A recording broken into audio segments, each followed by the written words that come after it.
Okay, so we are at day 2 of JMeter session.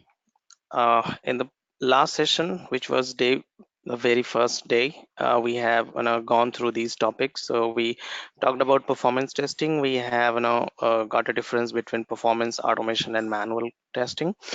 Along with that, we gone through most of the features and benefits of JMeter, and we just talked about what exactly JMeter, the roles of JMeters are, and how it can be add more benefit to do performance testing using JMeter. Okay, so we have gone through installation and setup kind of things. So the one thing that was required in your system is Java only, and again, if Java is up and running in your system, you can simply download JMeter and let that up and running. Okay, so we gone through these terminologies as well, that what exactly elements are in terms of JMeter, what is thread group, threads, listeners, and we have created a simple test plan as well. So we have just created a simple test plan, a very simple test plan having only 3 elements.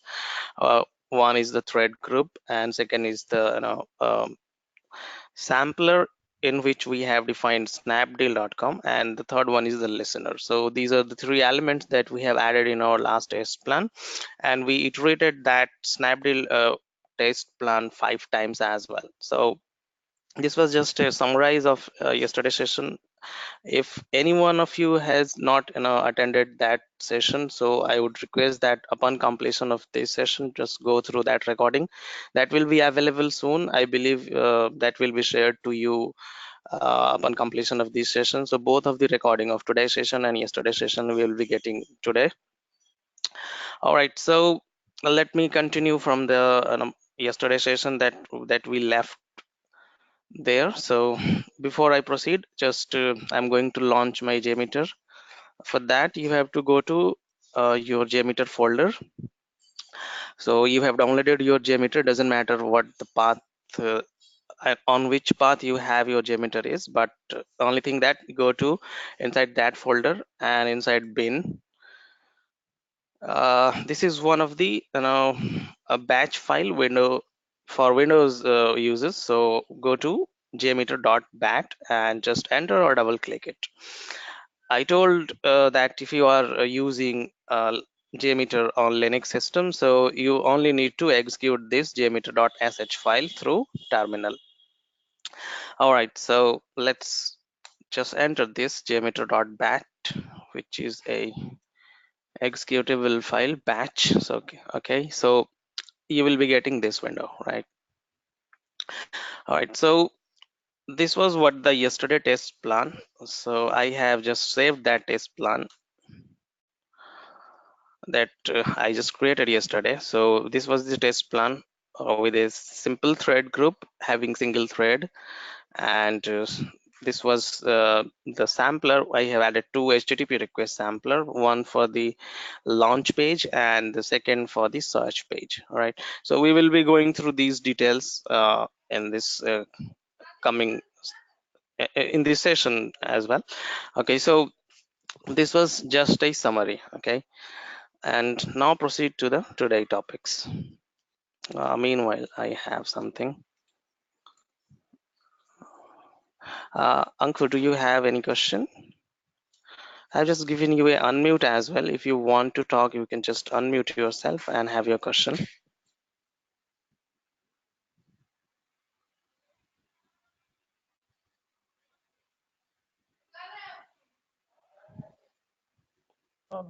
I don't have any question right now. All right.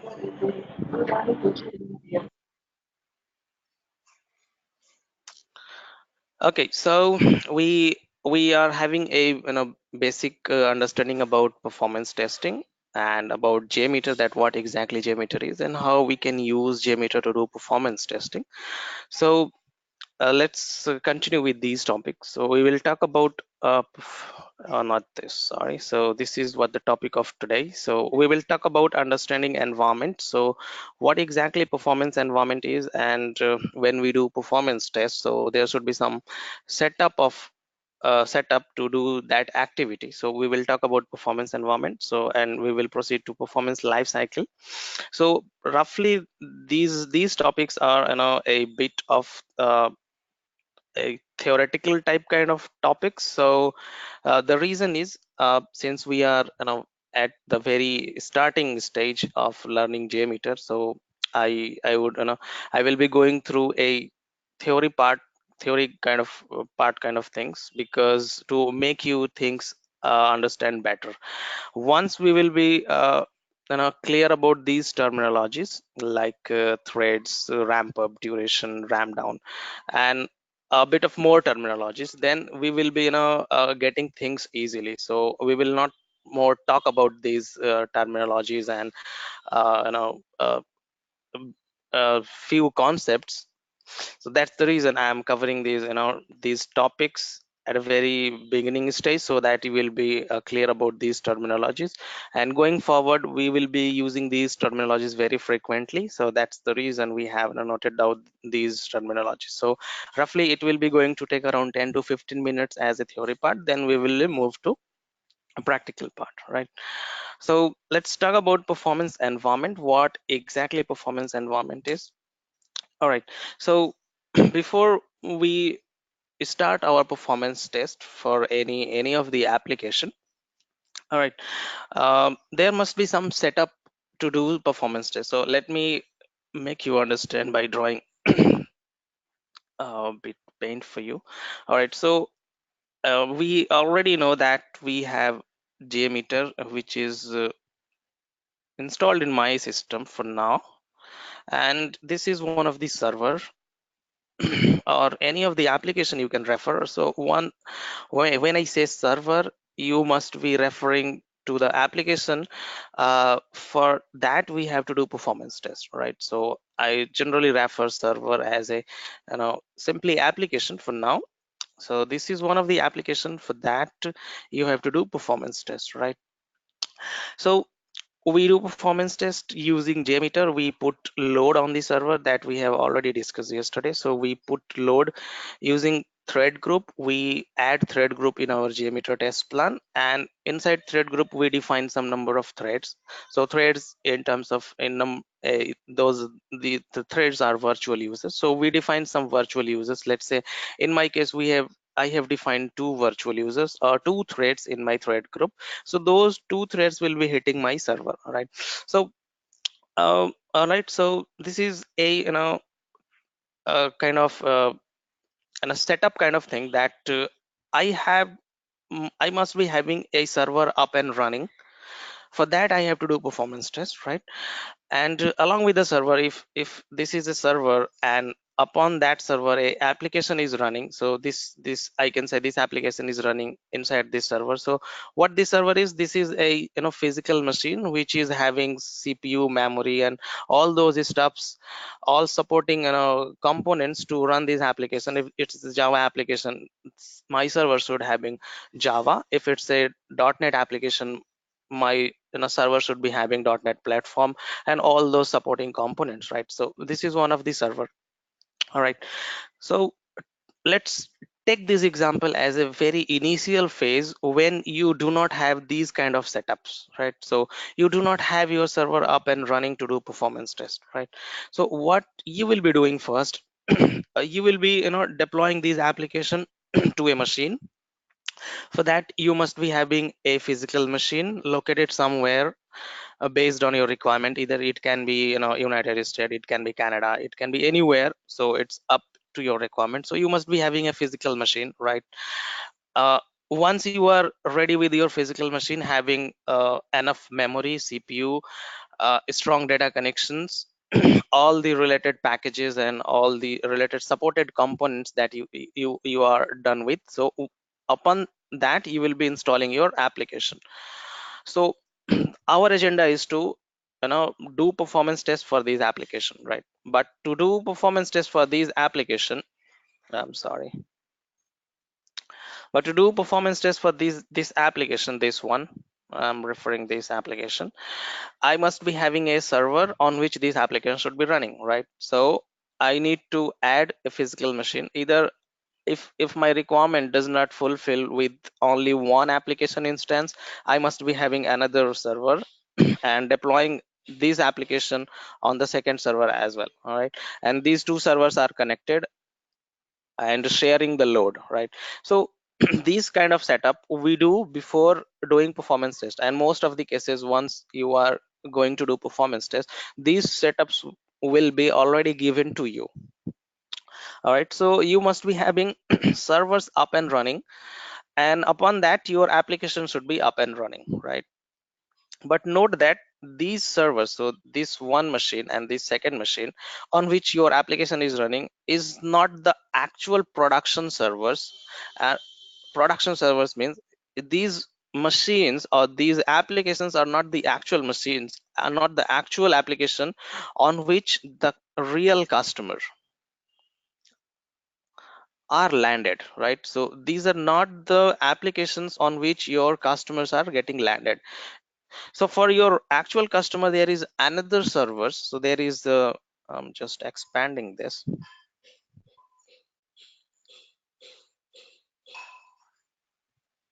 just a minute. So for these actual customers there is already a server on which this application is already deployed up and running, which is publicly available. So all the actual customers who will be hitting your application through a URL, right, will be landed on these application only. And you are not the one that going to do performance test through JMeter at this application. You are not the one, right?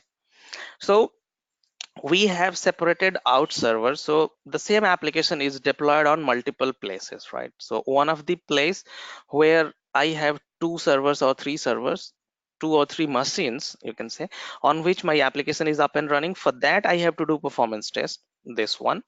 And there are different machines as well, right, which are up and running for actual customers, and I'm not going to do performance test on these machines, right? So this is what a setup that we already have for our performance test. So this is what these two machines and other supporting components that we are having up and running in my, in my this, in this area, in my this area is called as performance environment. What we say is performance environment, ENV. I'm just making a short by writing ENV. So this is what the performance environment is, right? So our performance test will only be bounded by performance environment. So whatever activity we are going to do, we are going to load test, we are going to generate n number of threads, we are going to, uh, break down our server. So whatever activity we are going to do, we are going to record our scripts. So all those activities related to a performance test will be only bounded to this boundary, right? And this is we say as a performance environment, right? There is another environment which is up and running. There is another server on which my application is up and running for actual customer, is called the production environment, right? So we refer it as a PROD. So it's a production. So we say it as a production environment. Since this is a performance environment for performance related stuffs, so another team working in your company like QA can have another environment which is called QA environment, right? So there can be another environment which is called regression environment, right? So these environments are nothing. These environments are a separate setup of the machines and your application on which for QA there must be some, bug fix related activity going on which on for that they must be have applied some, patch kind of things for those applications and validating those functionalities. But since those are not related to performance, those changes will not be available in our performance environment on these machines, on these applications.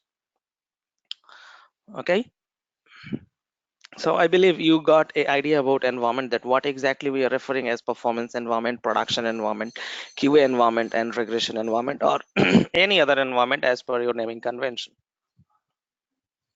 Make sense?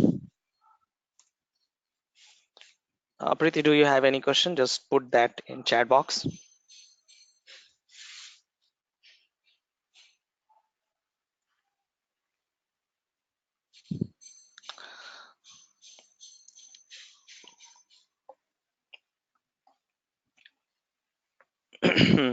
Okay, guys. Now let's move to performance lifecycle. That what exactly performance lifecycle is. All right. So we are talking about performance lifecycle. So every application, or you can say everything that exists in environment, are having a life cycle.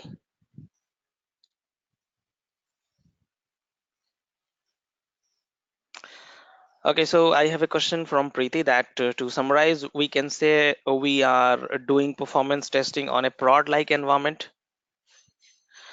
Uh, yes, we can say it can be QA or UAT. Yes, exactly. So definitely, you are not going to do performance testing on prod environment. Actually, environment the actual uses the environment that they are using. You are not allowed, or you are not given a chance to do performance test on prod environment. So definitely, you must be having a separate setup. The environment, you can say the prod environment must be having some different configuration, so there should be 10 servers up and running. But for performance environment, you will not be having that 10 servers with that much of CPU and memory. So you will be given a scaling kind of thing. So scaling in the sense, you will be given a ratio kind of thing. So you will be getting 4:1 ratio. So what exactly 4:1 ratio? If there are four servers up and running in your production system, the main application server, you must be given one server for your performance environment. If you are getting, if you are having 12 servers up and running, you must be having three, right, in your performance environment. So since the production environment, in most of the cases are maintained for high availability and for zero breakdown kind of thing, so the configuration that we have in production, like CPU, memory, and the availability kind of things, are pretty costly and expensive. So most of the companies are not uh, going to provide you the same infrastructure, but you will be getting a ratio kind of thing, so that you can actually, and realistic way, you can relate the you know uh, things from production to perf environment. Okay. So yes, exactly, there is a question that if there is no such uh, what you can say, I mean, there is no such exact configuration in the performance environment as in prod environments, then how exactly you can identify the performance issue? Say that I am running my performance test in my performance environment with only two CPU, or you can say only two, two physical machines, but in prod environment there are eight physical machines available, right? So there is a nice question, I can say that. And you know the performances that we are going to do for any application is not related to environment. First thing that I would like to say, I will identify the performance issue for any application for a single machine wide. So if I say that if my performance environment is having one machine only, right? Let's take an example. I am having in my performance environment, so this is a perf environment, right? So in my perf environment, I am having a single machine only on which my application is up and running. So this machine is having 2 core CPU and say 4 GB RAM. So simple machine, right? But apart from that, in prod environment, so in production environment, I'm having, let's say that four machines, each having 2 core CPU and 4 GB RAM. So I see that there is a 1:4 ratio, right? So 4 is there and 1 is there. and other supporting components as well. But once we do performance test in our performance environment, we are not going to measure the performance of all four machines. So why should I measure the performance of all four machines?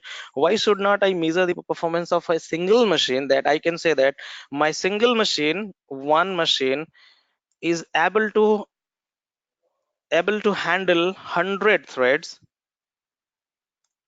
is able to respond in 2 seconds with 100 threads in 2 seconds at a throughput, or you can say at a rate of, at a hits per second rate of 5 hits per second. Okay, if I am able to derive this number from a single machine, I can just make it double or 4 times whatever my performance environment is. And this is the way we do performance testing for any of the organization, for any of the system, for any of the application. And this is the way we do the scaling kind of thing. Because if I know that my single machine is able to sustain 100 threads, so definitely if I'm going to add 3 more machines, so in total if I'm having 4 machines with the help of load balancer. So if I'm having a load balancer and my load balancer is distributing the load equally on those 4 nodes instead of one, so one is able to handle 100, so 4 will be able to 400 easily, right?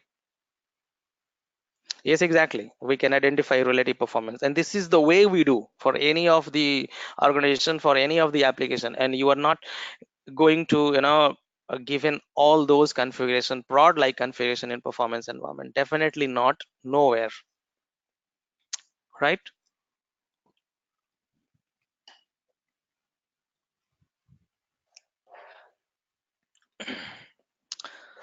Okay, so Preeti, any further question?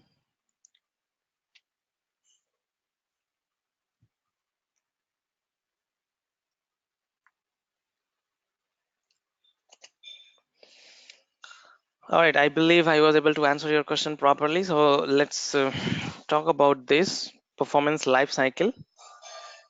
All right, so once you are given, you are now allocated somewhere to do performance test for any of your applications. So there are few steps that you have to go through, or you can say any of the performance uh, performance testing for any of the application that must contain these steps that we are going to now talk about in performance lifecycle. So what exactly performance lifecycle is? So first step is the NFR. So this is what the non-functional requirement.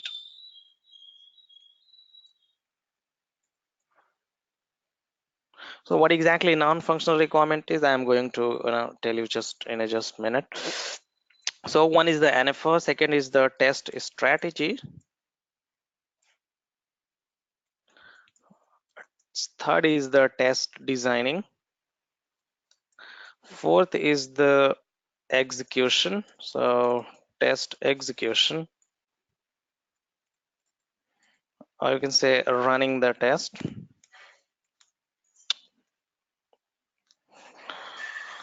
All right, so test execution is done, then what is the next? Analysis,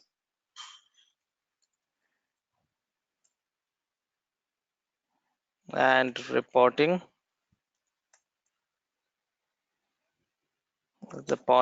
and the final one would be baselining and publishing.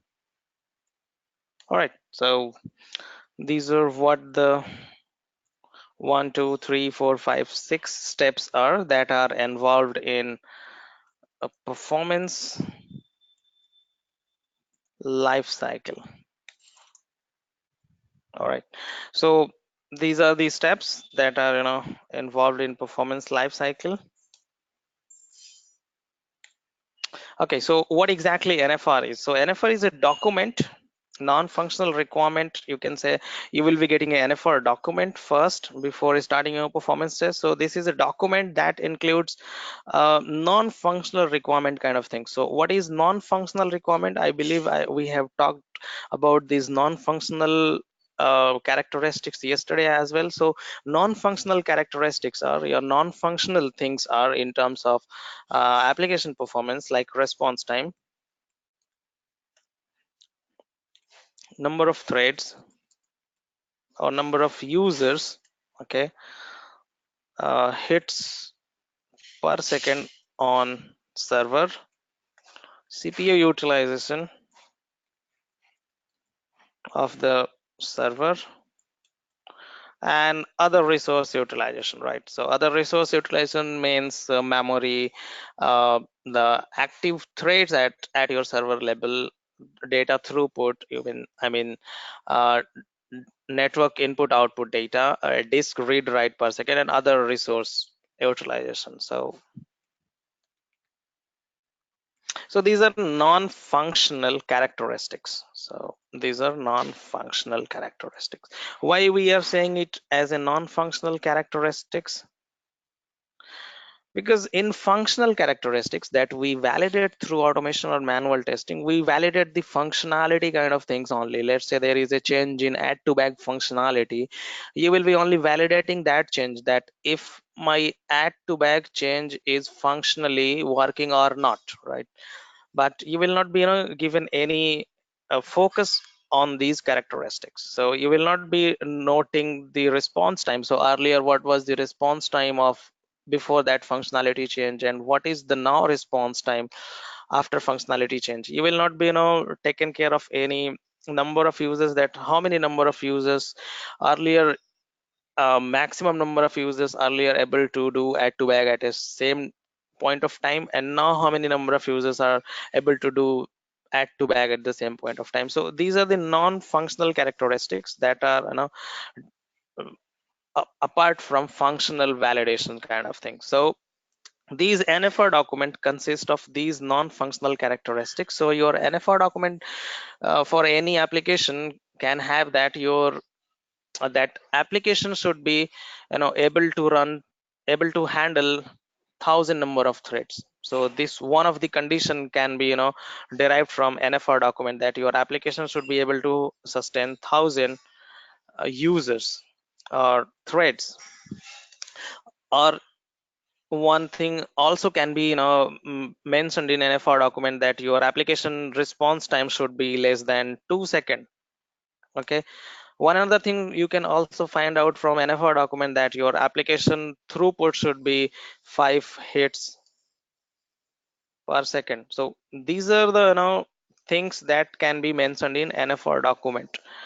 So if your NFR document says that your application performance, if you are going to do performance test for your application, so your application should must sustain 1,000 users. So in that case, your objective and target would be to load your application with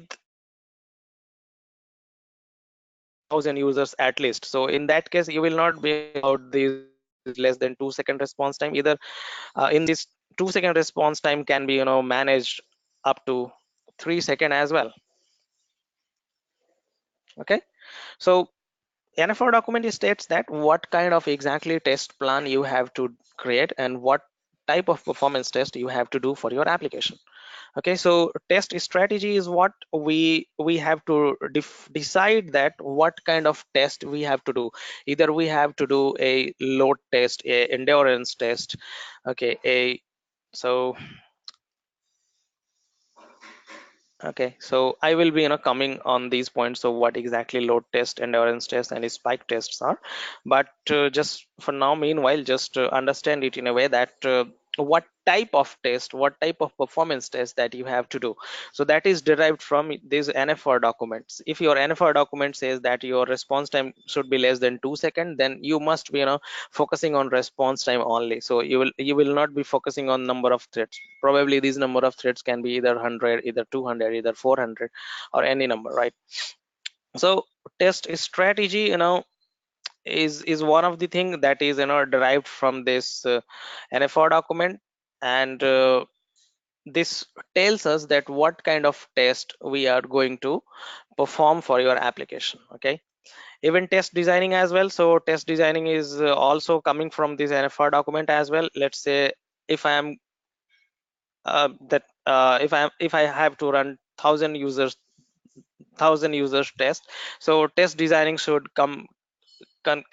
will consist of 1,000 threads, and there are few other detail that this test designing should include of, like uh, for how long you have to do this performance test, for 2 hours, for 4 hours, for 8 hours, 10 hours. So what should be the duration of that performance test, right? And so you have 1,000 users, so how those 1,000 users will be entering into the system. So this is called ramp up. Actually, I'm going to talk about this ramp up as well. So I have already mentioned here about yeah, understanding flow, threads, ramp up duration, and ramp down. So just keep in mind that test designing will consist of that you have 1,000 threads to run, that you have to run that test for 2 hours, 4 hours, 10 hours, and for how long. So this is what the test designing is. So once you go through NFR document, you design your test strategy, you know design your test designing, and then comes to test execution. So you will be finally running that test, your 1,000 user test or 100 user test for 2 hour duration, 4 hour duration. And upon running test, you will be analyzing that test, that if your test was fail or pass, if your 1,000 users will be were able to get the response properly or not, how many errors are there in the test, if your server returned any 500 errors or any other error. Okay, if your response during the test was proper or not, did you get any partial response, you got blank pages, your users were not able to do some activity. So those things we will be analyzing upon the completion of this test, right? And definitely upon analyzing, we will be reporting those things, drafting a report of those things, that we have performed 1,000 user test for 2 hour duration, and during the test we got 5 hits per second, response time less than 2 second or 3 second. During that test we got 5% of error. Those error includes these much of response codes. There were some 500 response code as well. We got failure for this flow, these steps, add to bag was not working properly, and so many things. We will be putting those things in analysis and reporting. So upon completing reporting, we will be now moving to baselining. So what exactly baselining is? Baselining is, we collected those data from this test. So running this test, we got some data that we have performed 1,000 user test, and the response time was less than 2 second, and 5 hits per second we were able to achieve. So that data we will be having as a baseline data, so that we can compare this data to our next release, and we can say that our performance is improved or degraded. Okay, so this is what the baselining is. We can talk more about baselining if anyone have any confusion or any doubt about this. And publishing is what we can publish that report to our stakeholders, our engineering team, and other stakeholders. Okay, so this is what a life cycle of performance test is. So any of the performance test will include this life cycle. We will be starting from NFR document and ending up baselining and publishing the result.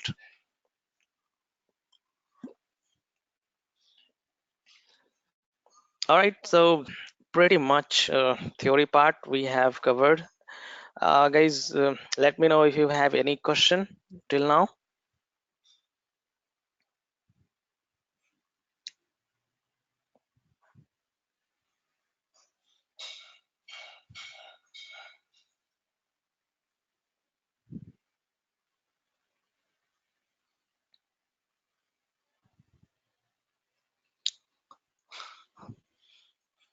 All right, so let's move to the next point, that test plan and understanding flow. So all these topics I will be covering in a practical part only. Okay, so let's move to this test plan. So what exactly test plan is? So I have already launched this JMeter.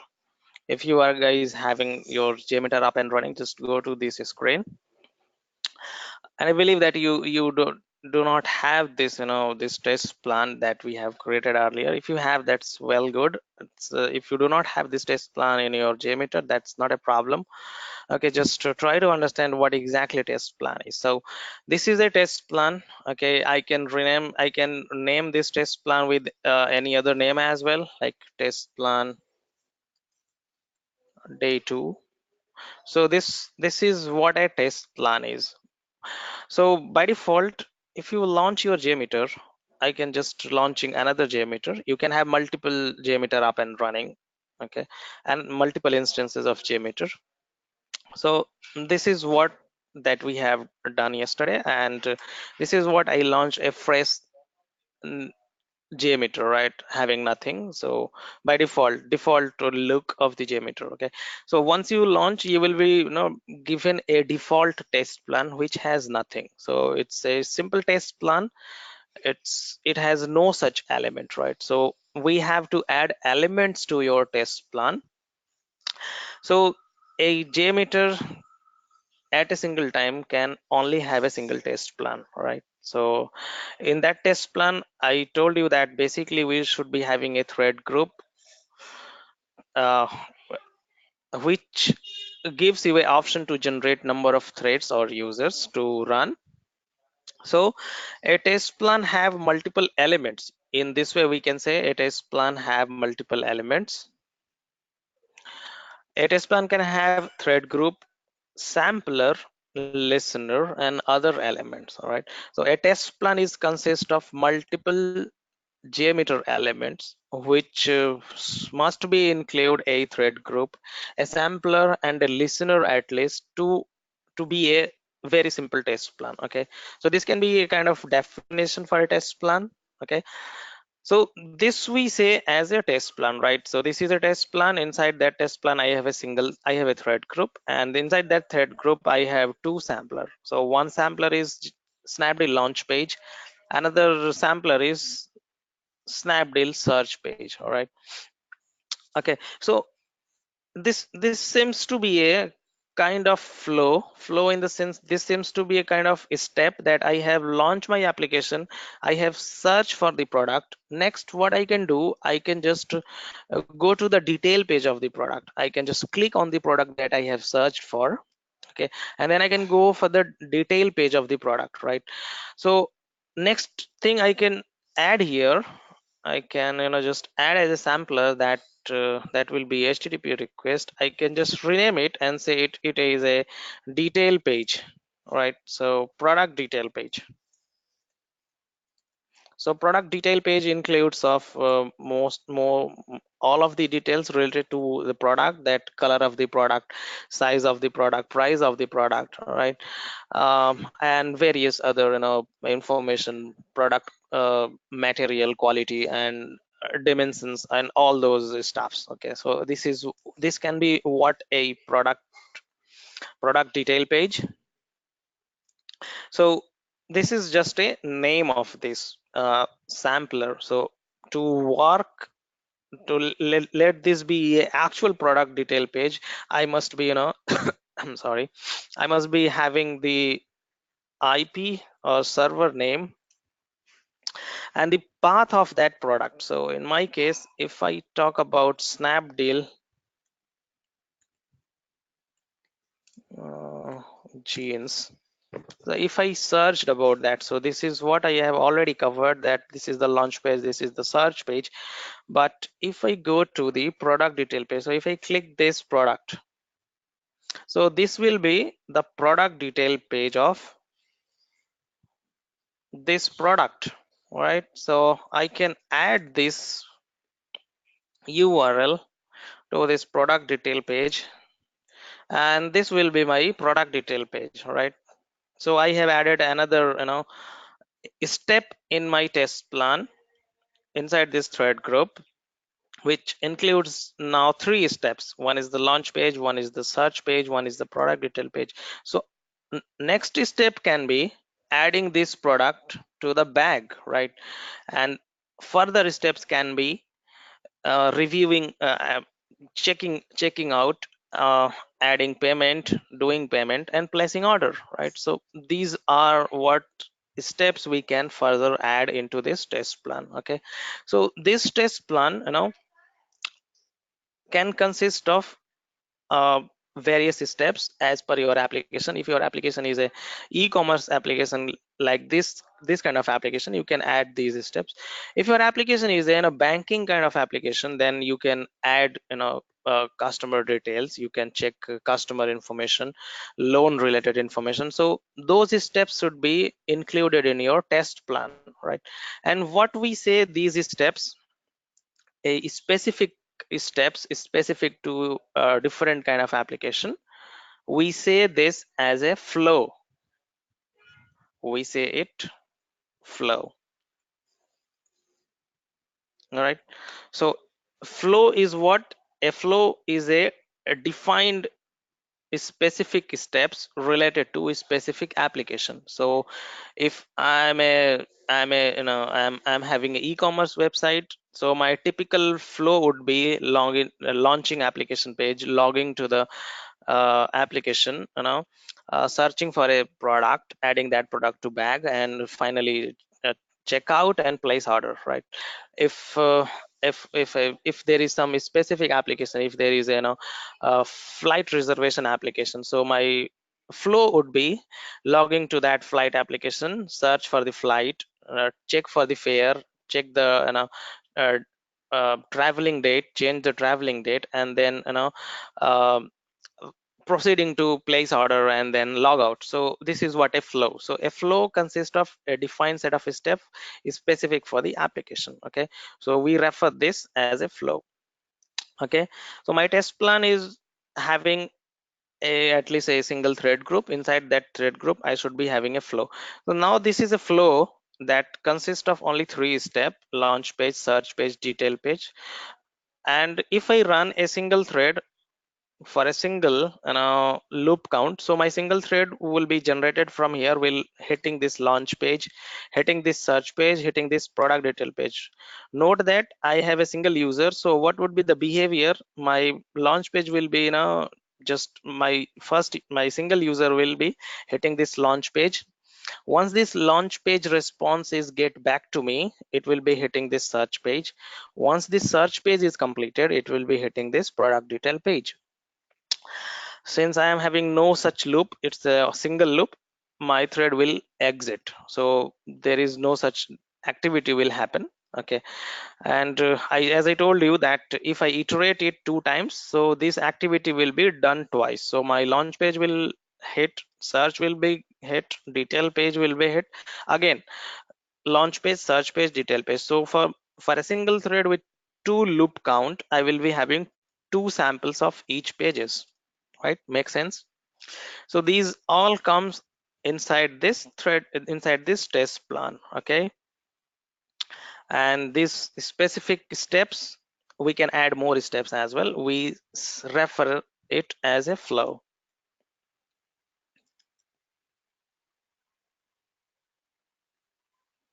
Okay, so you got an understanding about test plan, and I believe you got understanding about flow as well, what exactly flow is. Number of threads that we have already covered yesterday, that in terms of JMeter we say threads as a users, or since these are not the actual users, we say it as a v users as well. V user is what? The virtual users. All right, since I'm generating number of users, n number of users from this load tool, from this tool which is JMeter, so these are not the actual users which are hitting launch page, search page, or product detail page. So these 10 users will be hitting this launch page, search page, product detail page. Actually your Snapdeal website will be loaded with those 10 users, but these are not the actual users, we are just simulating these users. So that's the reason we say it as virtual users. Just a minute, guys.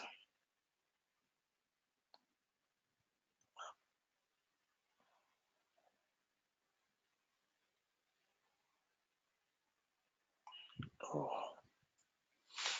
okay, Now let's come to this ramp up. And yes, I have to cover this performance types as well. Okay, so let's complete this ramp up, duration, and ramp down. Then we will, covering this different type of testing. What exactly ramp up is? So let's say that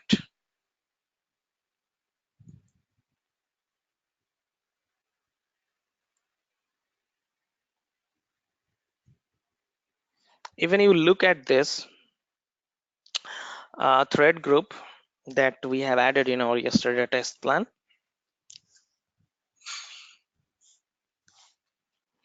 Uh, there we have number of threads. The next one is we have a ramp up period in seconds. Okay, so I'm having 10 threads, and if I say that my ramp up period is 10 seconds and loop count is 1, or you can say that loop count is forever. So what will happen? My thread 10 threads will be hitting these pages, these steps, or hitting this flow in a forever loop until I stop it manually.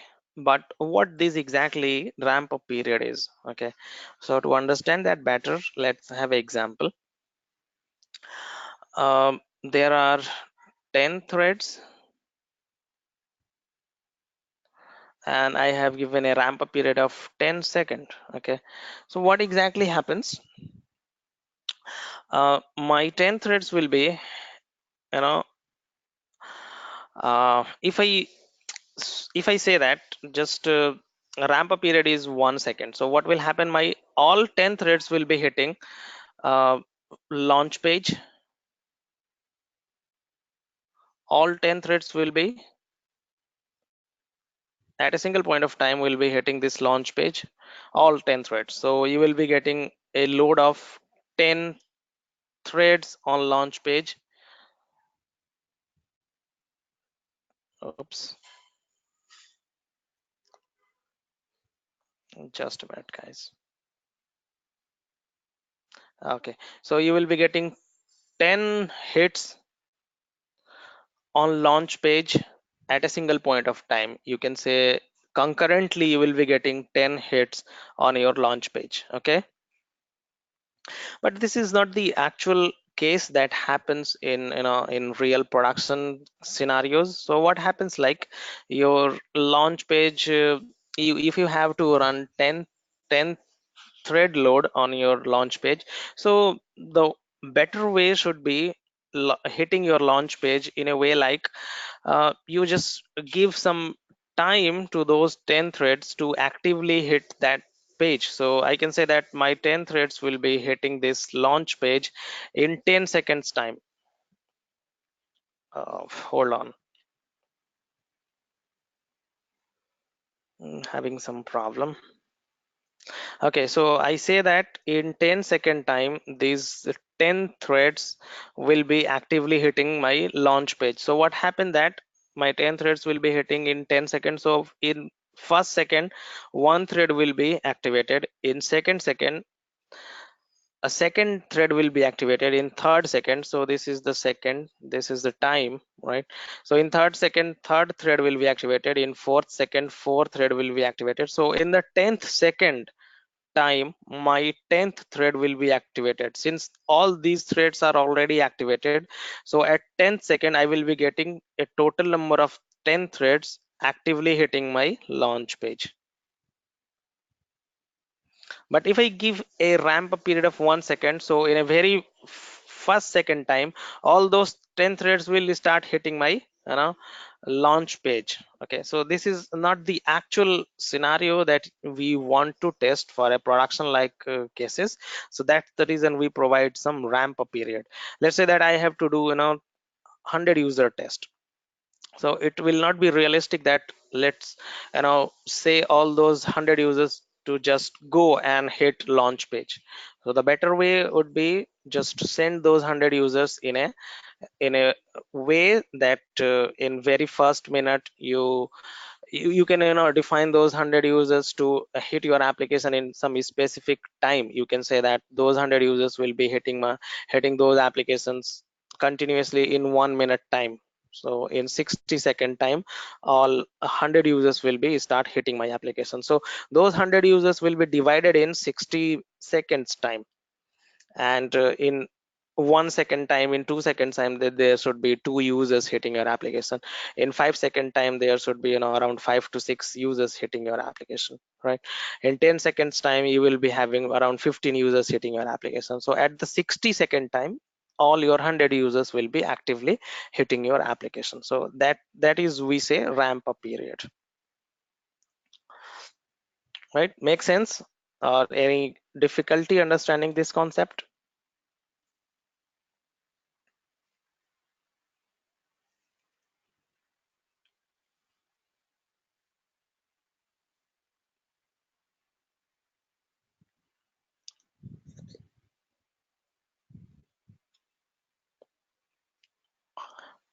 Guys, any question, or should we proceed?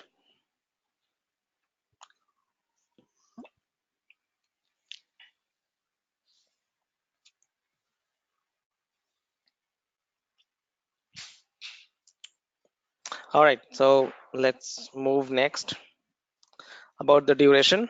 So how we define ramp up period? Let's say that I have to run a 100 thread test for 2 hour duration, for 2 hour duration, and the ramp up period is 1 minute. Okay, so what will happen? My 100 threads will be ramped up in a 1 minute time. So this is 1 minute time, and that will be running for 2 hours, right? So just a minute. 2 hours.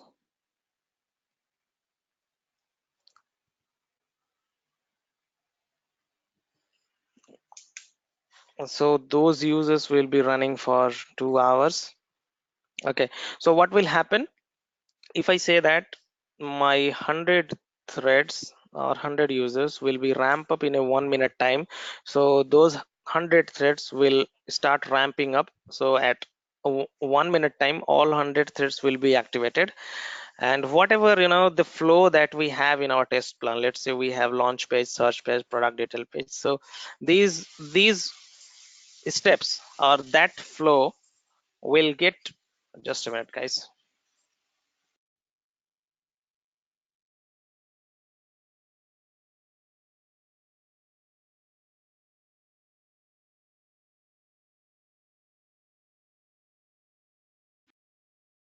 All right, so in 1 minute time, so that is step, uh, these these steps or this flow will continuously get hitting by these 100 threads for 2 hour duration. Okay, since our 2 hour duration is completed, so duration is what? The period that we hit uh, the flow or steps inside my test plan continuously. So we say it as a steady state as well. So once this 2 hour period is completed, I will be saying that all those 100 users will be stopping and getting out of the system. So this, I will say that, hey, all 100 threads just exit out of system in 2 minutes time. Okay, so in 2 minutes time, all these 100 threads will be out of system. So this period we refer as a ramp down.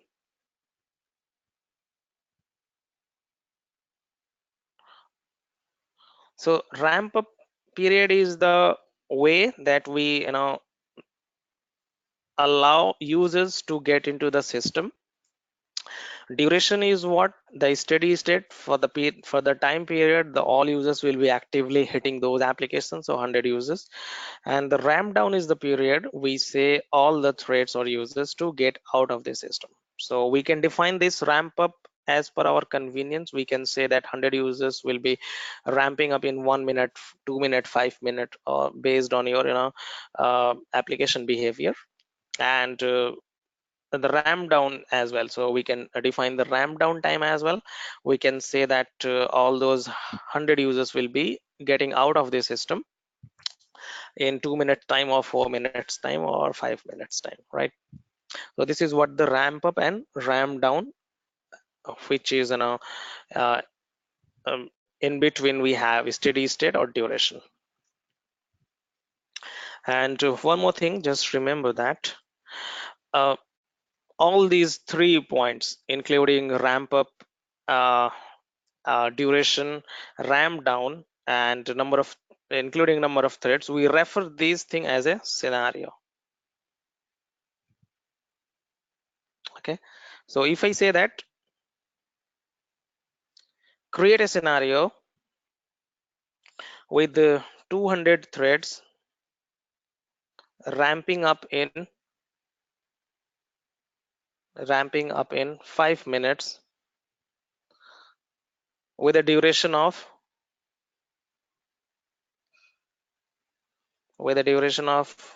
3 hours, and ramp down in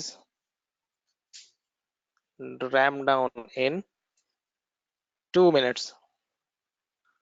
So if I say this statement, we say it as a scenario. So I can say that create a scenario that will be having 200 threads ramping up in 5 minutes, running for 3-hour duration, and ramping down in 2 minutes. So this is one of a scenario. Another scenario can be just create a scenario having 10 number of threads ramping up in 1 second, running that for 30 minutes and ramping down in 5 seconds. So this is what we say it as a scenario. So most of the tools, load runner, I believe neoload and other tools refer this is a standard term that we use in our daily uh, working,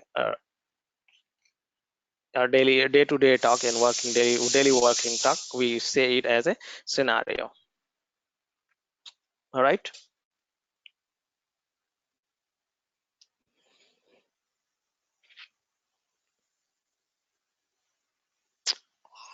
All right, guys, so I have not got any question yet. Are we going good?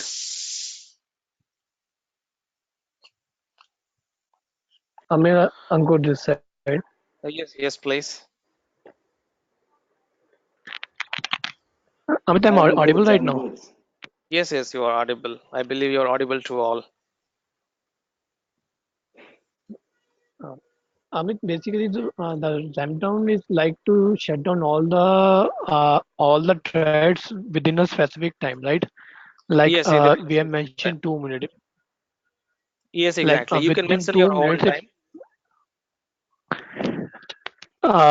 if I need to shut down one user in a specific time, so it is possible to define the ramp down period, ramp down time for a specific thread or user.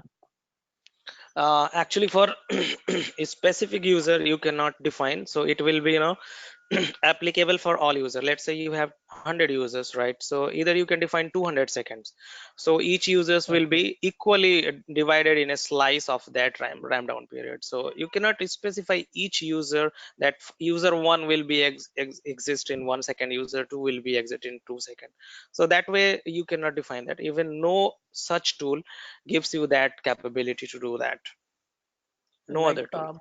my requirement is like I need to log out from the system. I need to log out 5 users from the application, right? So Right. after 10 or 15 seconds, I need to again shut down again log out with 5 users. So Yes, that can is be it done. possible? Exactly, That that can. can be done. Yeah. So there are different thread groups. So here we are using a thread group, which is a simple thread group. But along with this thread group, you should be having different thread groups. Since this is a fresh JMeter setup, and I have not added other additional features to this to this JMeter just for demonstration. But if I show you my no, even this one is has not happened. But yes, there are different thread groups like ultimate thread group and other thread group that gives you, this capability to shut down your threads. Let's say you want to shut down 2 threads, and then again you want to shut down 5 threads after 5 minutes, then again you want to shut down 10 threads after 10 minutes. So that can be easily done.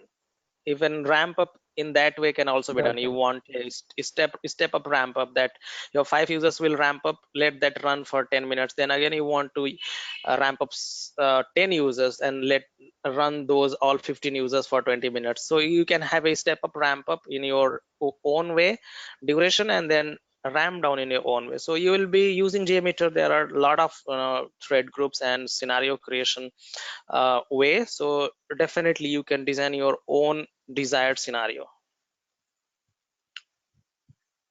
Amit, can you please open your Word file? Yes, please.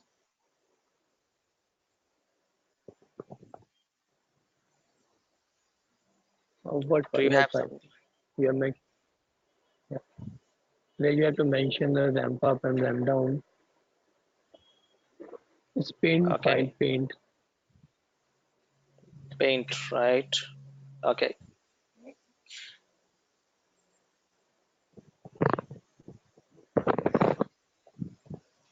Last, last, right. You have mentioned 200 thread running up in 5 minutes and duration of 3 hours. right. Exactly what is the meaning of duration of 3 hours? We have to set the time like for 3 hours. The two within for 3 hours every 5 minutes 200 thread will be hit, right? Not exactly. So we have defined a total number of 200 threads right here. So a total number of 200 threads will be Right. ramping up in 5 minutes. So let's say that this is the 5 minute time, and these are the 200 threads, right? So all 200 threads will be activated in 5 minute times. So before 5 minute time, not 200 threads will be activated, but at fifth minute you will be getting all 200 threads activated. So let's say that I have to perform this test for that scenario. Say my scenario is 200 threads running for three hours and then ramping down in 5 minutes, right? So what will happen, like for first 5 minutes, not all 200 threads will be hitting this, but once 5 minutes is completed, so all 200 threads will be hitting this launch page, search page, and detail page in a loop. So in a loop, in the sense, one thread, so all 200 threads will be hitting launch page, snapdeal, product detail page, again launch page, snapdeal, product detail page. So this activity will be continue for 3 hours. So this is what the duration is. So where we have to define the 3 hours, like is there Exactly. So any element? yes, exactly. There are elements. Even you can define your 3 hours here as well. So inside scheduler, you can define the duration in seconds.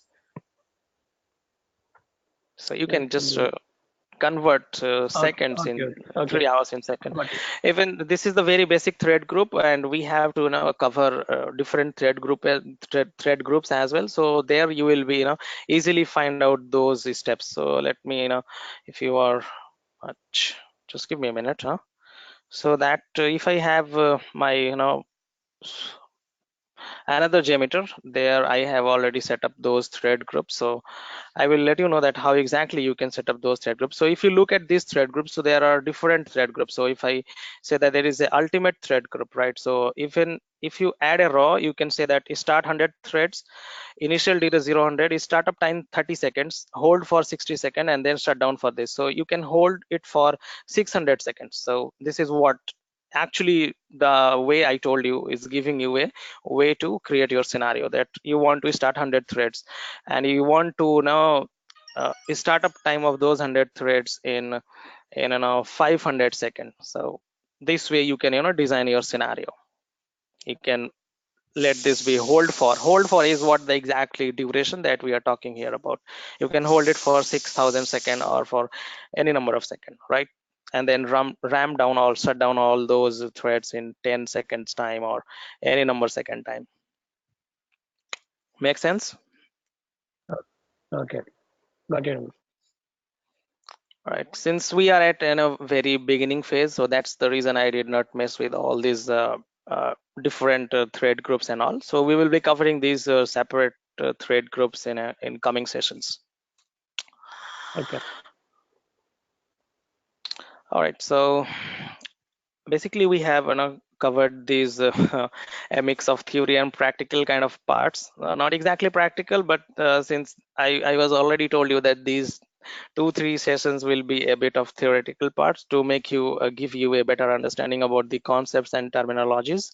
That's the reason we are going into much theory detail kind of things, that so that you will be aware about these terminologies, right?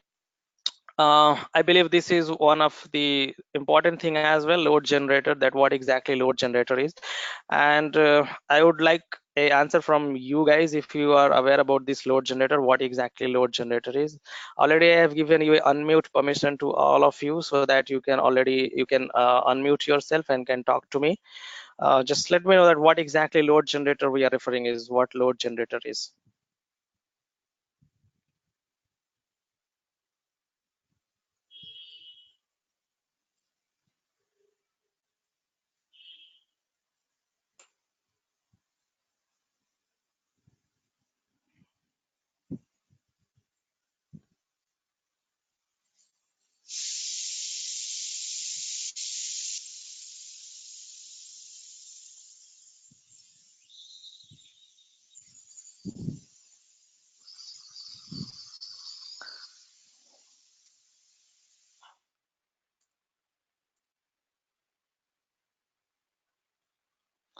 Okay, so anyone about load generator?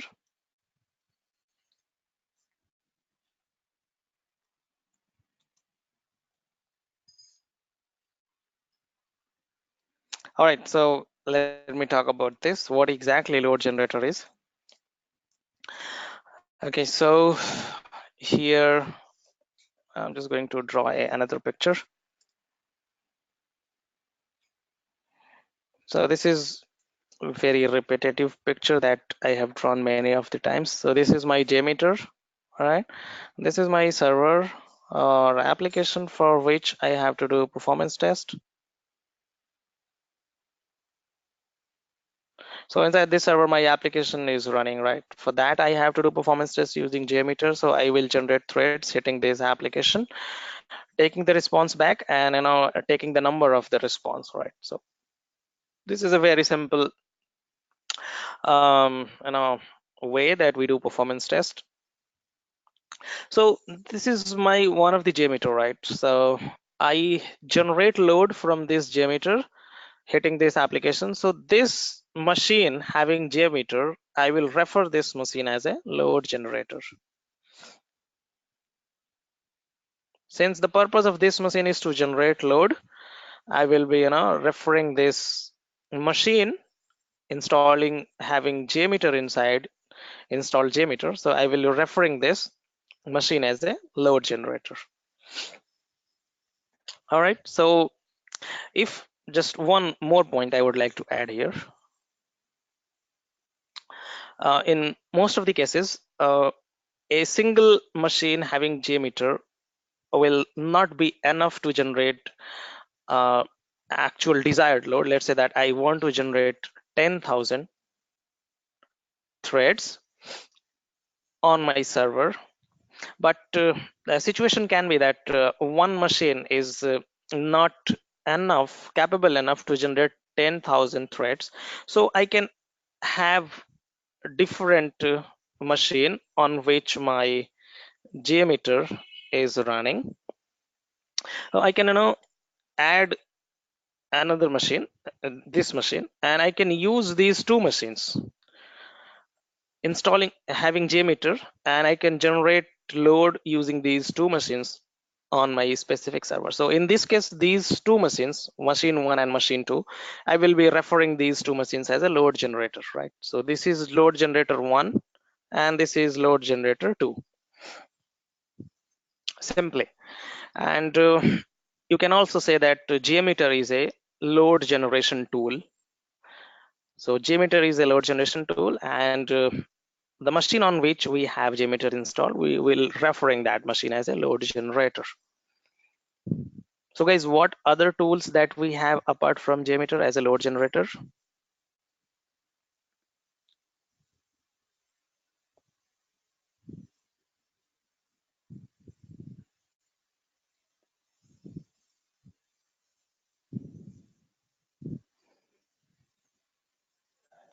Okay, so we do have, yes, we have load runner, we have neoload, we have webload, and many other tools, right?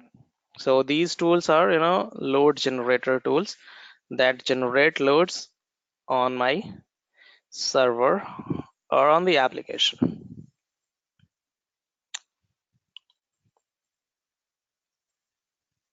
Okay, and I believe that these all are already covered. Thread groups we have already covered, samplers we have already covered, listeners we have already covered. So these are what the listeners are that we have added yesterday. This is aggregate report, this is view results tree. All right, so these are the listeners.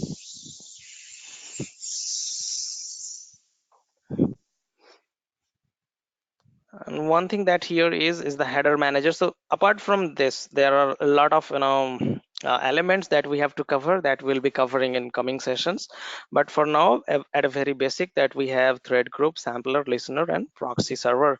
So we will be talking about a bit about the proxy server, that what exactly proxy server is and how we can make use of proxy server, right? And even we will be recording a website through proxy server. So I will set up a proxy server.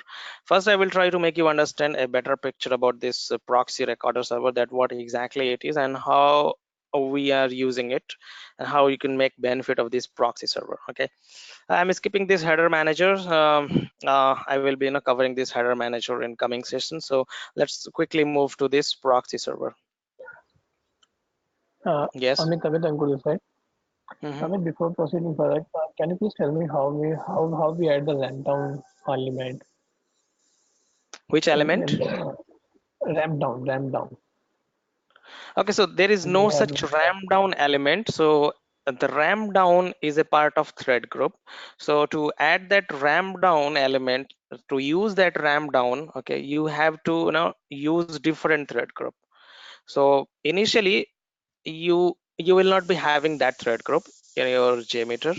So initially you will be having this very three basic thread group setup and tear down thread group. To add that thread group, you need to add that through a plugin manager.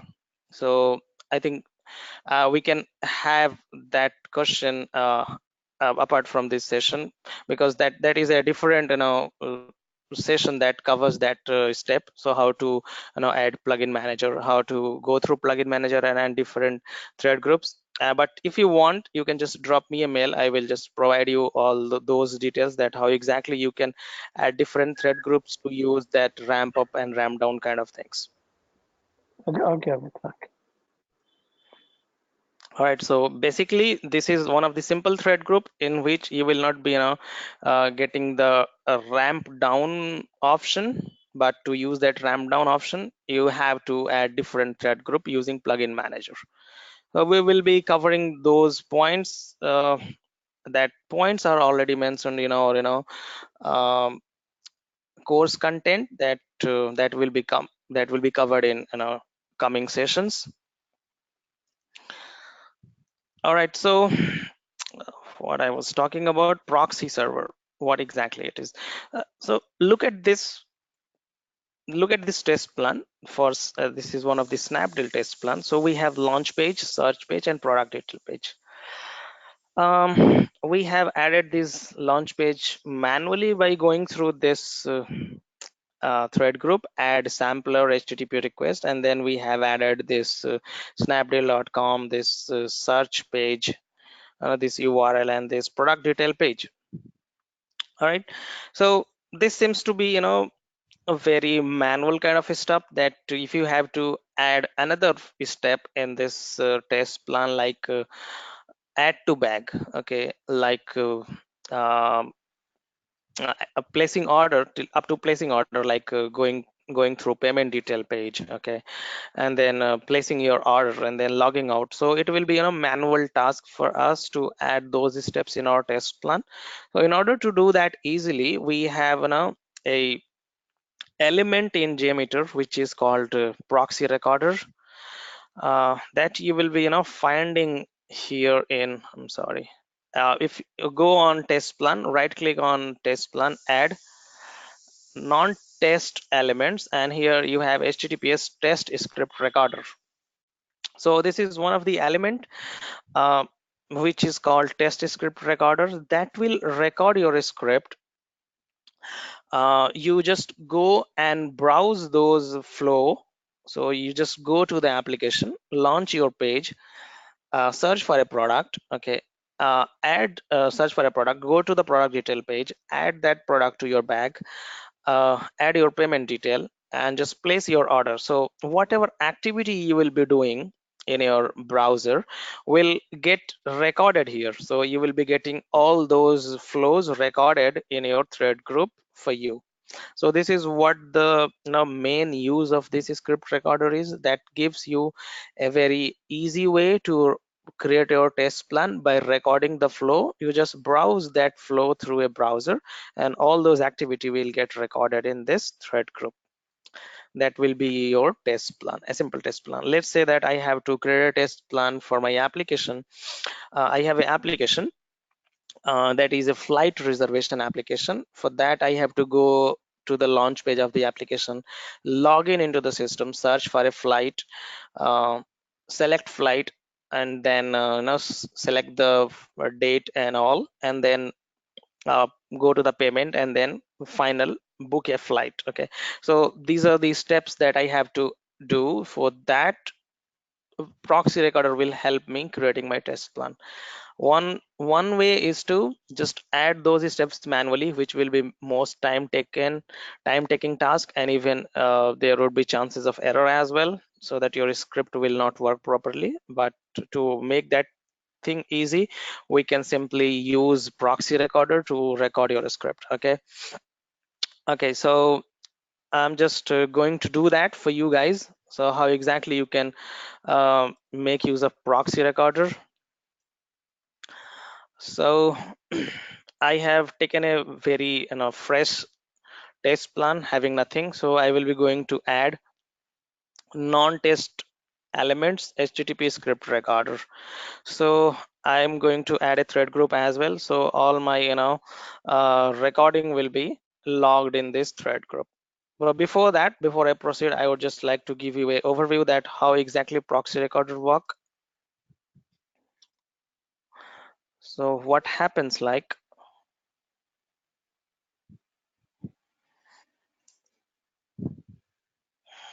this is my JMeter. Okay, this is any of the server for which you have to do recording. So what happens, proxy recorder now, or proxy recorder will set a, so what exactly proxy recorder is, let me go through this first. So this is a proxy recorder that says that what is the port. So port is 8888. So that's it. So you only specify the port. So what happens once you start this proxy recorder, test script recorder, so it will start listening at your system level. So this is your, in my case, this is my Windows system. In my case, this is my Windows system. Okay. And inside this Windows system, I have a browser.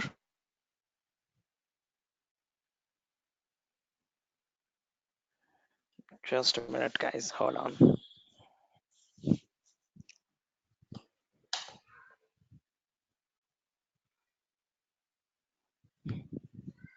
So inside this system, I have a browser through which I will be browsing any website. Okay, so what proxy recorder does, proxy recorder will start listening at system level. So it will be start capturing all the traffic that will be going through port 8888. So what exactly this 8888 is, which we are going to define here, global setting port 8888. So it will be start listening at a local host. So it will be start listening at local host on port 8888. Okay, so once you start this proxy recorder, it will start listening at localhost 8888. So all the traffic that will go through this localhost /8 will get captured inside this thread group. Okay, so that's the reason. So in that case, if you are going to browse any website, either it can be Google or Flipkart, okay, or Snapdeal, so any website that you are going to visit through this localhost and port 888 will get captured in this through this proxy recorder in this test plan, in this test plan. Okay, so in this way, if I'm going to visit Snapdeal launch page, my launch page will get captured. And again, if I search for any product, so my uh, that product page will get logged in my JMeter. So in this way, we can just start navigating through the steps that we want to record, and that will be get recorded in my this thread group. Okay, so how to do that? So my first task is to let pass all the traffics from my system through this localhost and port 888. Okay, and there should be a application for that. I will be doing the recording. So I am having a local application here which is called HP Wave Tour. I'm just starting this application, and not to worry, I will be sharing these application details to you guys. So once my application is up and running, you can just access this application through localhost :1080 wave2 index.html, and this is one of the application that for that I will be doing recording. So this application username and password is josobin. So I have to cover this flow. I have to click on flight, I have to click on itinerary. So once I click on flight, I will be no, I'm sorry, choosing this any of the flight with your start and end date, departure and return date, and continue, and then find flights and providing some username and password with any card detail, and we'll be continuing, and finally I will be now done with my reservation. Okay, finally I can check my all reserved tickets. So there are a lot of tickets that I have reserved. Okay, so let me cancel all this. Okay, again, if I go to flight, I just continue, and then I can continue. Okay, so I will be having one ticket just I booked just now, and then I can go to home, and then I can finally sign off. So this is a simple flow that I have to cover as a part of recording for my this local application. Okay, so how exactly we can do that? First thing that I have to I have to use that application through a proxy, which is localhost, and the port is 8888. So I will be doing that through my browser. Okay, so if you have a Firefox browser, just go to setting, type proxy here, and go to setting, and go to manual proxy configuration. Just add proxy, HTTP proxy as localhost and port as 8888, and click OK. So I'm done with the proxy. So whatever traffic, whatever thing that I'm going to access through this Firefox will go through this localhost and port 8888. Okay, so anything that I'm going to access through this Firefox will go through that proxy server, which is localhost 8888. Do note that I already have a proxy server which will be start listening on 8888 at localhost once I start it. So what will happen? I will start this server. Okay, so target controller. So just choose this controller as a thread group. Since I am having this thread group only, by default it gives you, use recording controller. So further we will be using recording controllers as well, but for now I have only thread group here, so use this thread group. So once you click start, okay, so what will happen, this script recorder will come up.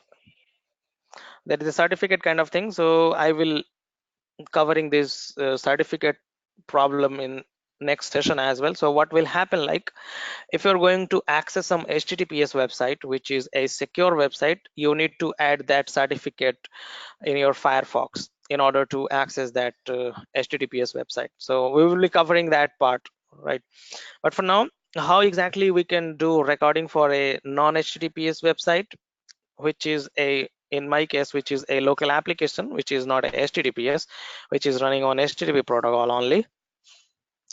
Okay, so I have started that proxy server, which is listening on port 8888 on localhost, and other side I have set up my Firefox to go all traffic through this localhost and port 8888, right?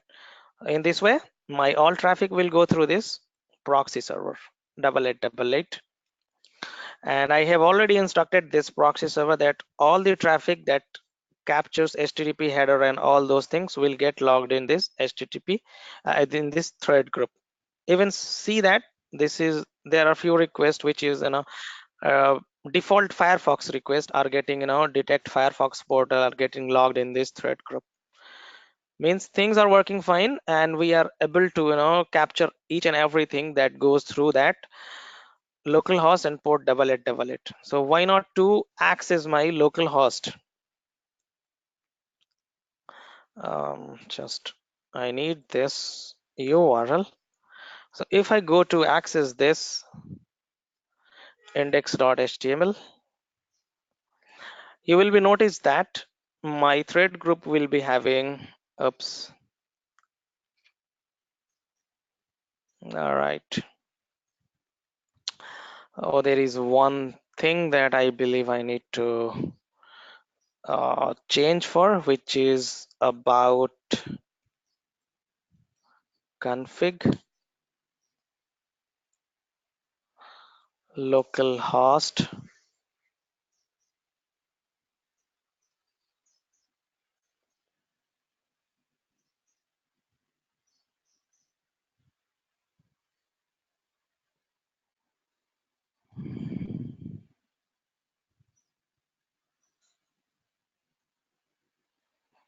Mhm.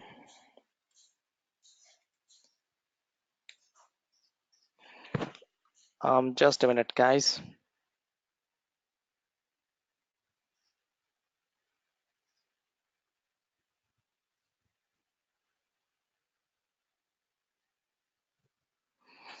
Okay, so network proxy allow hijacking localhost. Okay, so this was one of the setting that I got issue in my previous session as well. So this is a one-time setup, right? And you need not to worry about that. So since that this is one of the flag I believe recently added by Firefox that do not hijack my local host. So every anything that you are going to access through this local host will not be captured.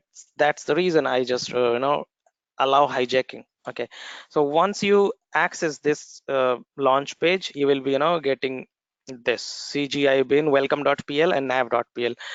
Check this. This is one of the local host running on port 1080, which is my application, right? Which is a local host running on port 1080.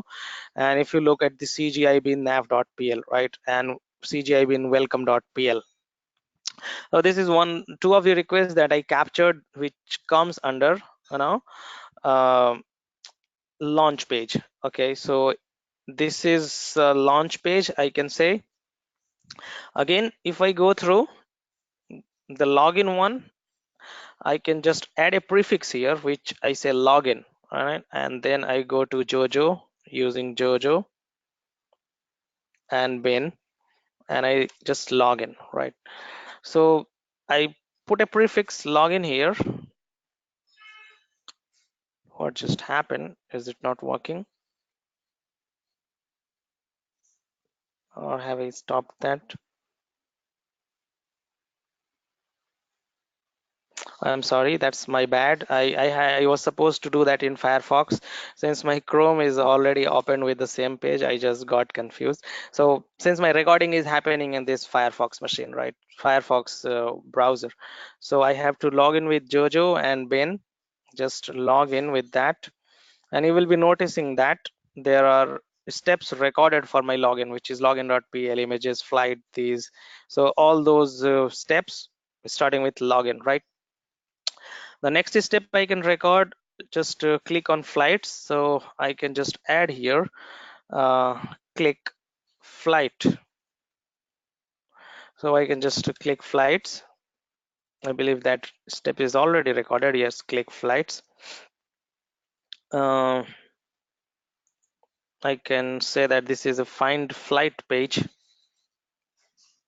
Find flight page. So I can choose window and business class and click continue, and then find flight, continue. And this is one of the payment page, so I can say that payment detail page. I can add some card number.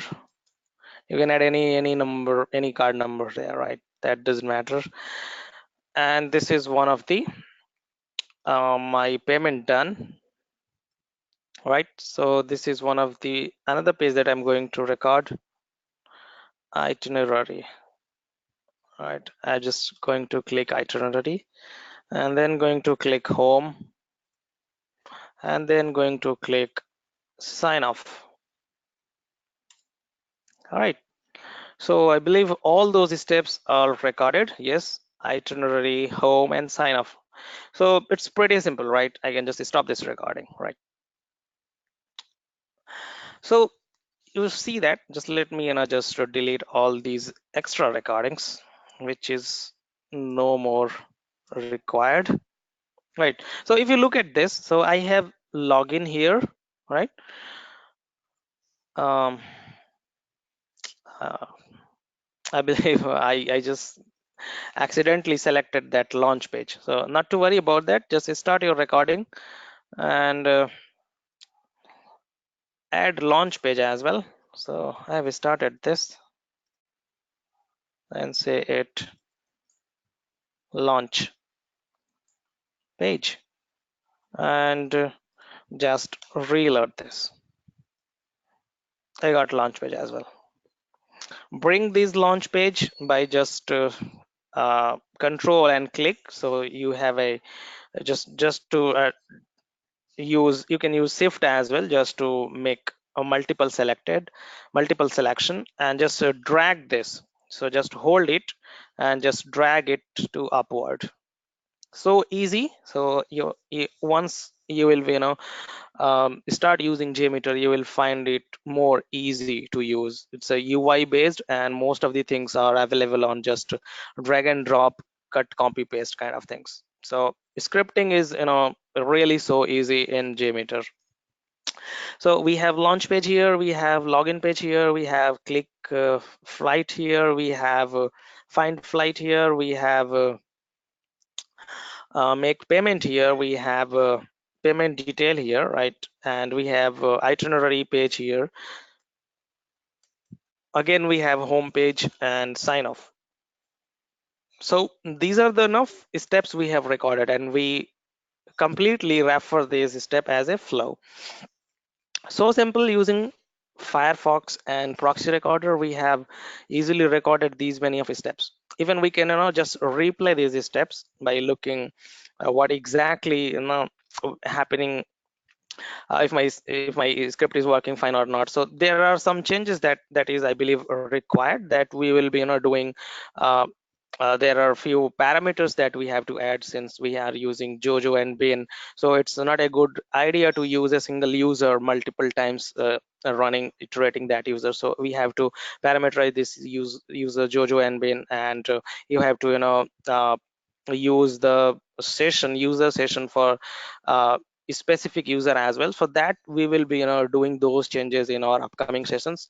So since these comes at a intermediate level step, so it's not a good time to deal with all these parameterization and extraction kind of things. But for now, I'm just demonstrated you that how exactly you can record a simple website using this proxy recorder. And at least for now, you have now these pretty much good looking steps here. Even you can manage and you can, arrange these steps in a very easy way. You can just add these launch page in a logic controller, say transaction controller. So you will be having this transaction controller, say launch page, right? So this launch page will be included as a single transaction, right? So the total response time, adding these having these two pages will be counted as a single transaction launch page, because we are interested as a launch page with a whole request. All right,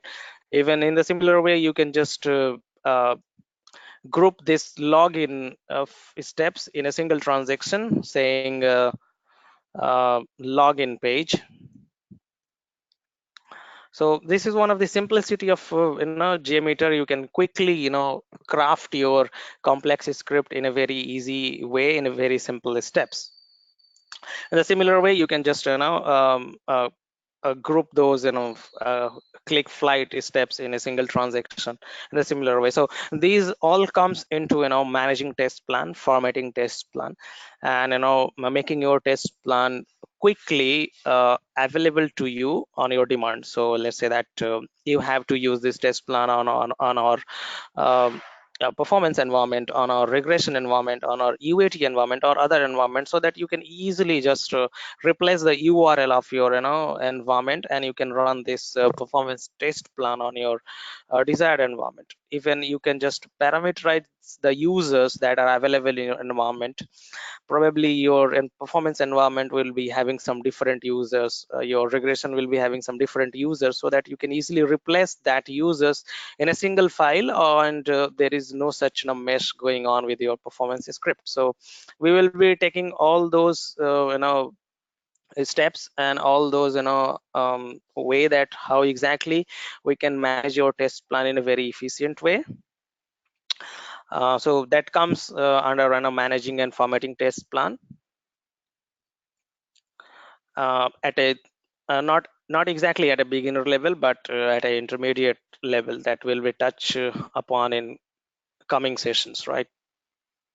So this is how we do script recording for any application. Since this script is not fully complete, and you can just just have a look by adding a listener view results tree. You can just add view results tree, generate parent sample, no, and once you are have a view results tree, you can quickly run it for a single thread and single iteration, and just check that how many requests are, if any request is failing, or you are getting exactly proper response or not, right? So you can simply iterate this a single time.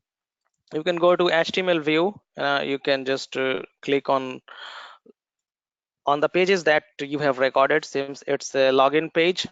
So it was the launch page, and again once I click login, it says that you reached this page incorrectly. The reason is that we are using now Jojo and Bean with that previous session ID.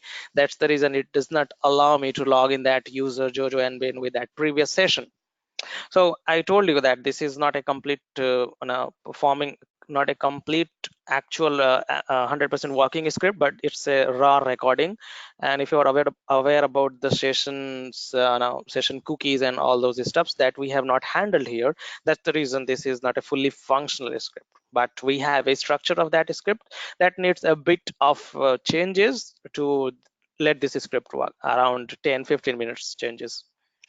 All right, so this is what we have iterated that step, so that gives me pages but not related to that specific user. So since that user is not logged in, but this shows that my script is recorded in a well manner, and we have all the URLs and pages in place, right?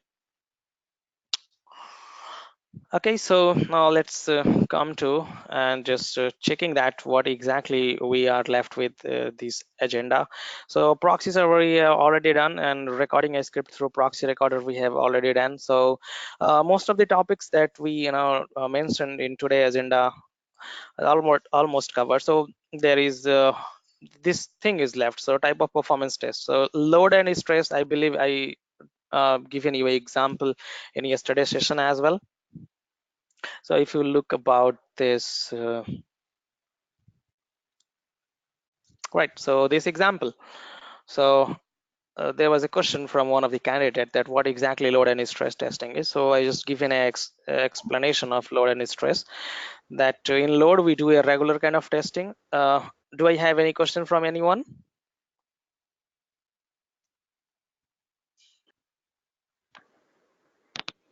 Uh, Amit, I'm audible.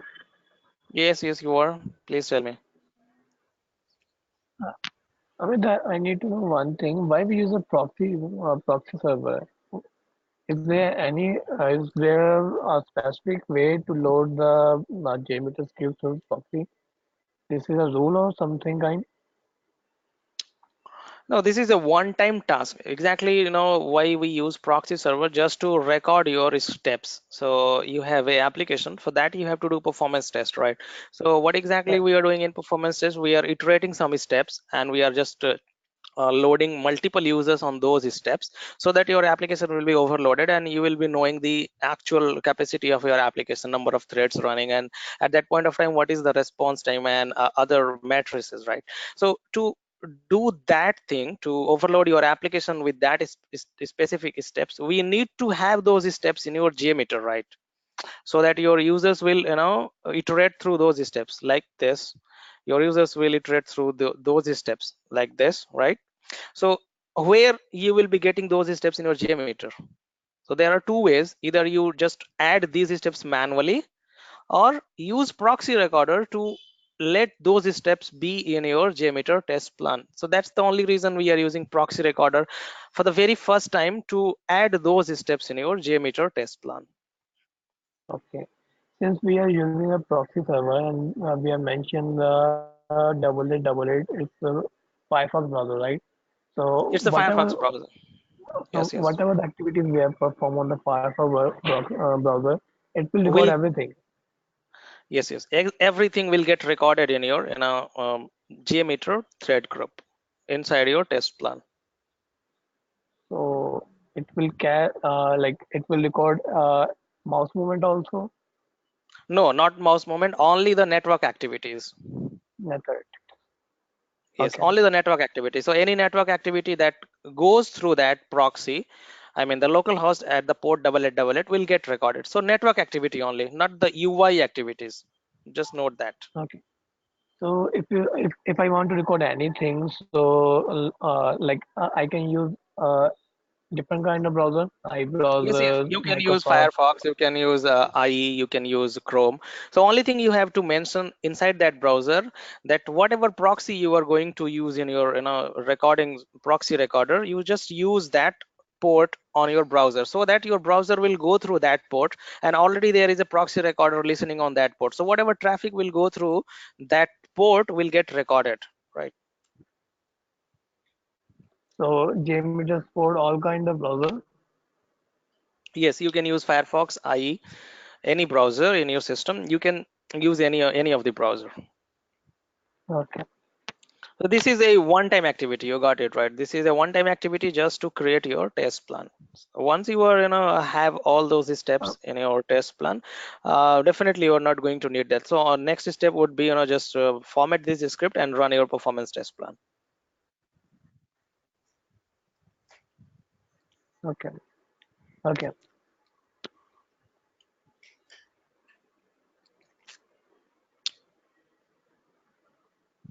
All right. So load and stress that we have already covered, right? So just a minute.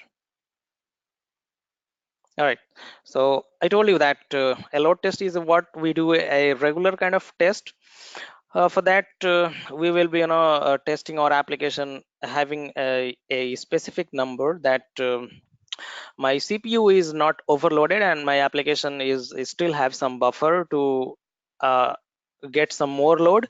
So upon that limit, if we test our application, we refer as a test, load test. But stress test will be a test uh, that will be tested upon the maximum capacity of my application. So stress test define the maximum capacity of the application, and we do that testing at the maximum capacity of my CPU, of my threads, of my memory, um, utilizing the maximum resources of my physical machine. That's called a stress test. All right. And endurance test is what, if we increase the timing of my app of my performance test. So generally we do performance tests for 2 hours, 4 hours, right? But if we extend this the performance test timing for 12 hours, okay, and 24 hours, we do it for 12 hours, 24 hours. Just a minute. So oops.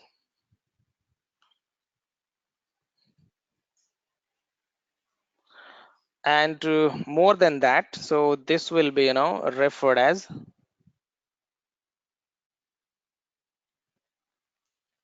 endurance test, right? So endurance test is what, we we just expand the timing of our load testing, regular load testing, to let the application run for 12 hour, 24 hour, 48 hours, and more than that, right? So this is what called the endurance test.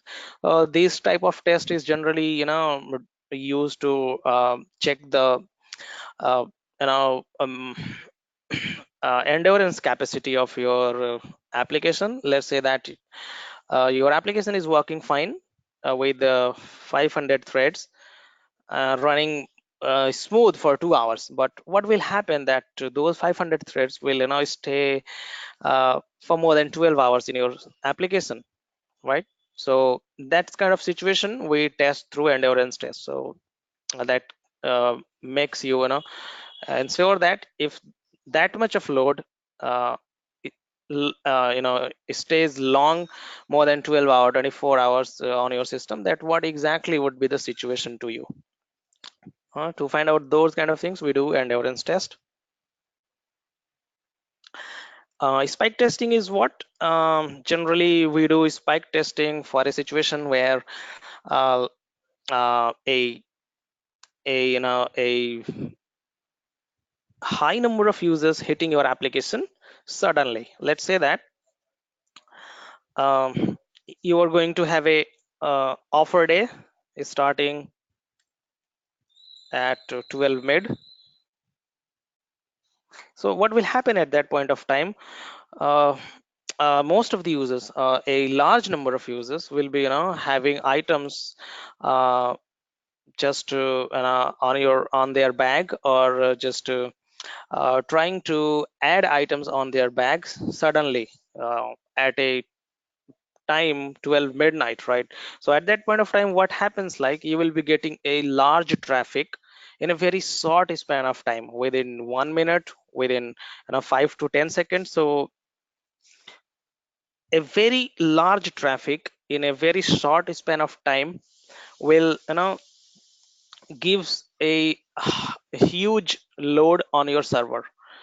So what will happen, like,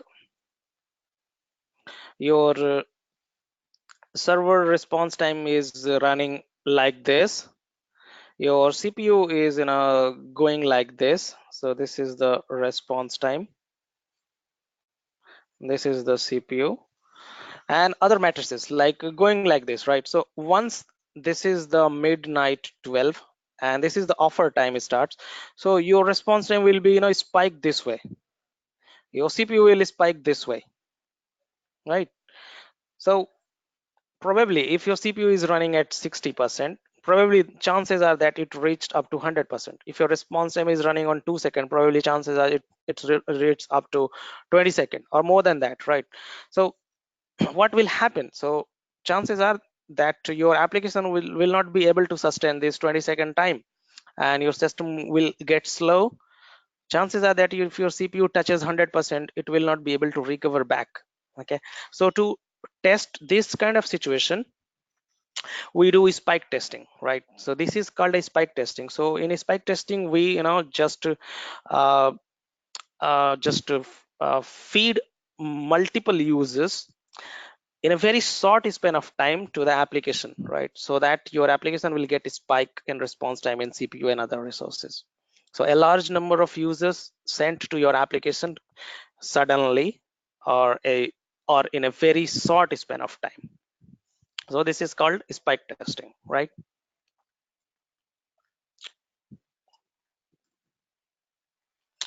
All right, guys. So I believe the agenda of today's session is almost covered, and it's time to have question and answers. So let me,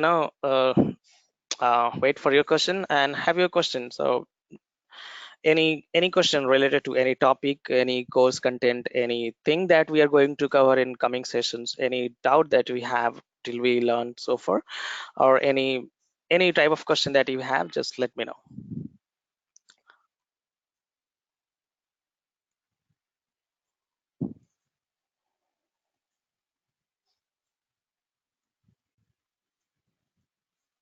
So far, so Amit, good. good to say. I'm happy with the presentation. I think I should be able to register during the course of the week. Thanks. Okay, Ankur. Amit, I'm a little bit confused with duration of hours. Like earlier, you told that there are 200 threads, and ramp up time is 5 minutes.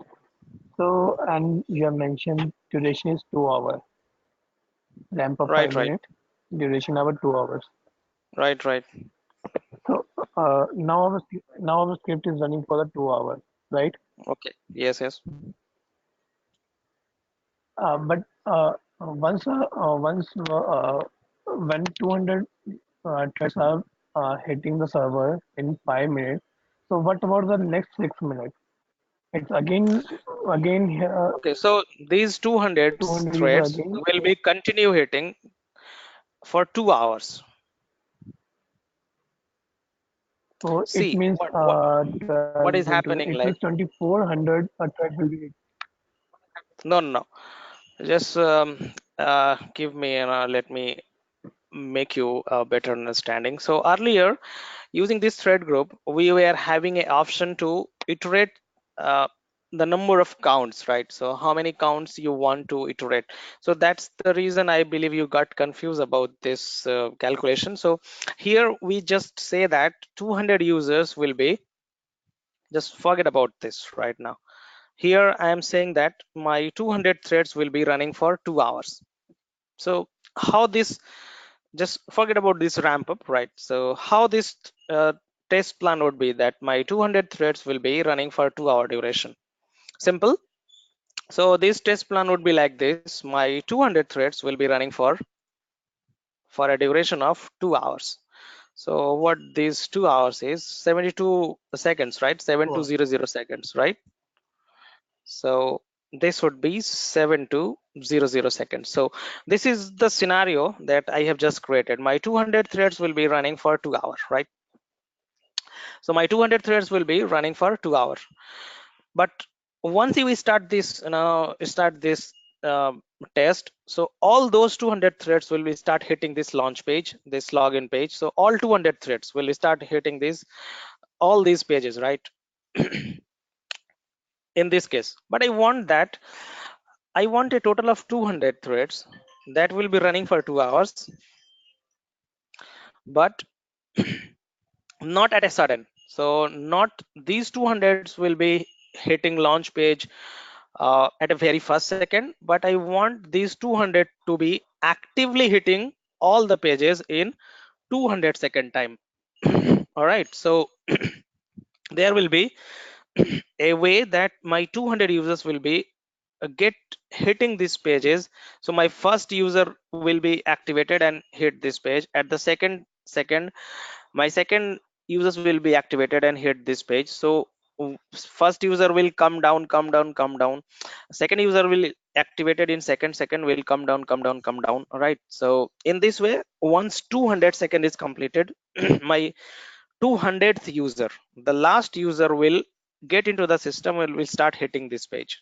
Okay, so from the last time my 200, the last 200th user is activated, from that time this 72 hours duration will start counted. So my 200 users are activated now, and then those 200 users will get hit these pages for 7200 duration.